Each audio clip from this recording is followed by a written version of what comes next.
and which is the Maryland Citizens Redistricting Commission, the one that was sponsored by Governor Hogan, held its first virtual public meeting on July 21st for residents of Montgomery County. And Sam has reported in Maryland Matters today, some Montgomery County residents urged the commission to retain the multi-member districts, arguing that the districts empower historically disenfranchised voters. The real question is, should we keep multi-member districts in the House of Delegates? You know, I found that article very interesting, and the Montgomery County Redistricting Commission, the County Redistricting Commission, which only deals with the county in-district changes that are going to be made, going from 5 to 7 districts, has conducted about 20 virtual meetings throughout the county. And people are very much confused between federal redistricting and county redistricting. I find it fascinating that people don't get these differences. When we're talking about the commission, what the commission really is looking at is the congressional districts. They're not looking at, and the congressional districts are not the same as the legislative districts that we have. I didn't see any explanation of it. People were talking about, in fact, one person said, I love having a senator and 3 delegates. It gives me more people to talk to on a given issue in Annapolis. And that's well true.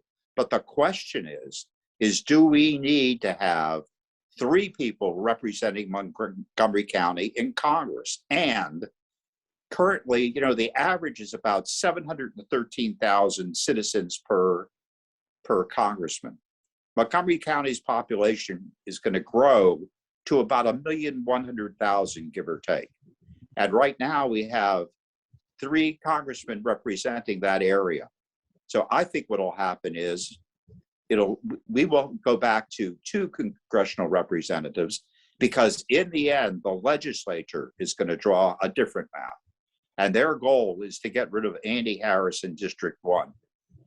And the only way they can hook or by crook. the only way they can do that is by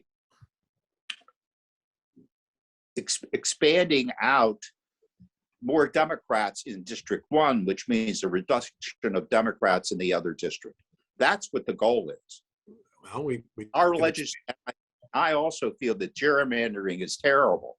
But when you look at our map, it's absolutely, you know, horrendous. Sarbanes district, it weaves through Baltimore and Howard and Anne Arundel counties and gets to Montgomery. So Jamie Raskins goes all the way up to, you know, the Pennsylvania border, doesn't it? I mean, It goes in well into Carroll County. Yes, it does. Well, yes, it does. Part of it does. That's the part. That's what I'm saying to you. That shift is stop.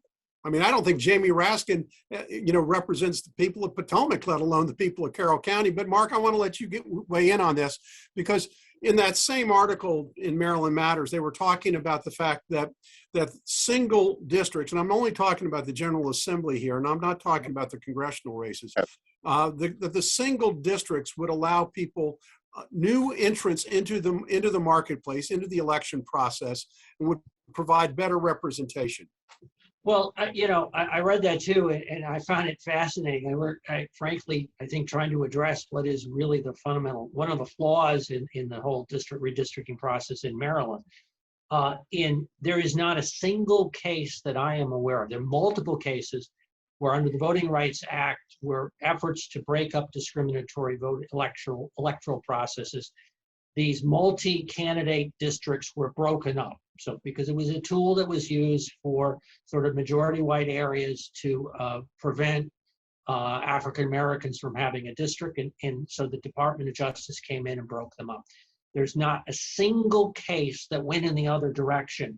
And so this argument that somehow, you know, multi-candidate districts in franchises people is something that nobody else has ever managed to discover. And suddenly Maryland Matters has got this theory. It is a fundamental flaw of Maryland's electoral process that ought to be addressed by moving to single member districts. Well, I think that we've done a great job in Montgomery County, especially when you look at the diversity within our representation in Annapolis. It's very broad representation. I can't think of, well, maybe I could think of, no, I really can't think of any ethnic group that has been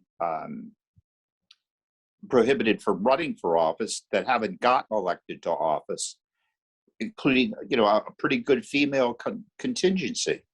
So I think it's benefited Montgomery County, and I think it's true throughout most of the other parts of the state. Where you have single districts is where you have no population.